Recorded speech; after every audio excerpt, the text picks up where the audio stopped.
Nous quittons la terre. C'est toujours à moi que tu demandes de lever l'ancre. Cela fait un certain temps que nous sommes partis. Un jour, je suis sorti d'un trou. Il n'y avait pas de retour possible, et c'est pour ça que j'ai choisi de naviguer. Je tire la corde rêche, la terre s'éloigne peu à peu. Je me sens délivré de l'attraction terrestre. Quelque chose se froisse dans mon plexus. Le bleu profond qui nous entoure chatoie comme les ailes d'un papillon. Mais dans l'eau, à la surface de l'eau, quelque chose de bizarre qui se creuse, qui glisse entre les écumes mousseuses des vagues qui froissent le tissu de l'eau. Elle se creuse, les creux deviennent de plus en plus grands, le bleu vire au noirâtre.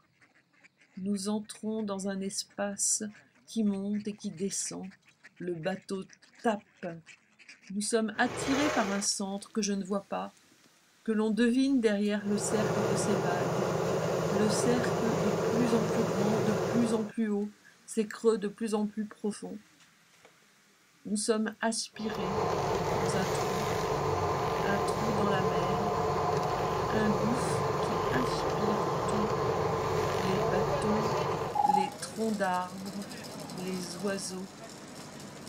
Mais que fait ce corbeau au-dessus de nous?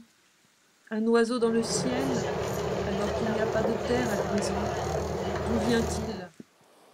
Quel présage raconte-t-il? Pas un arbre, pas une branche. Nous n'avons rien croisé. Ce trou va nous avaler. Il est pire que la bouche du cyclope. C'est ainsi. Mourir, mourir déchiqueté par ces bonds d'eau. J'attends. Nous retenons tous notre souffle quand quelqu'un reprend la barre et arrive à extirper le navire, à lutter contre la force du courant. Nous nous reculons, le bateau repart, loin de cette voie funeste. Le vent se lève. Derrière nous, le trou gronde. Le courant qui a failli nous aspirer. Qu'est-ce que c'était que cet endroit? Pire que tous les monstres que nous avons croisés, pire que toutes les batailles que nous avons livrées. Est-ce qu'un jour nous verrons pire que ce monstre? Non, je ne crois pas.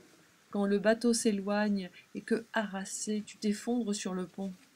Nous voguons, nous remettons le cap vers une île plus accueillante, loin de cette aspiration définitive. Je préfère le plancher des vaches, je préfère jeter dans l'ancre, je préfère redescendre sur la terre. Je ne pense à aucune île particulièrement. Quand je vois les mouettes, je suis content, je sens que nous allons bientôt retrouver le port, la douceur de la terre et aussi les chants, les rires, la fête. Nous en sommes sortis ce coup-ci. Une fois de plus, nous avons sauvé notre peau, mais c'est peut-être la dernière. J'avale ma salive, toute l'eau de l'intérieur de mon corps se rétracte. Je n'ai plus de vessie, je n'ai plus de sang, je n'ai plus de sueur. Sur le plancher des vaches, j'ai envie de chanter. L'aventure continuera-t-elle? Et toi, tu penses à une certaine île particulière. Et dès que nous sommes arrivés, je me remets à avoir envie de prendre le large, repartir sur ces vagues, quel que soit l'obstacle, quel que soit le courant, quel que soit le trou, le grand trou qui nous emmènera un jour. Je suis prêt, je veux repartir.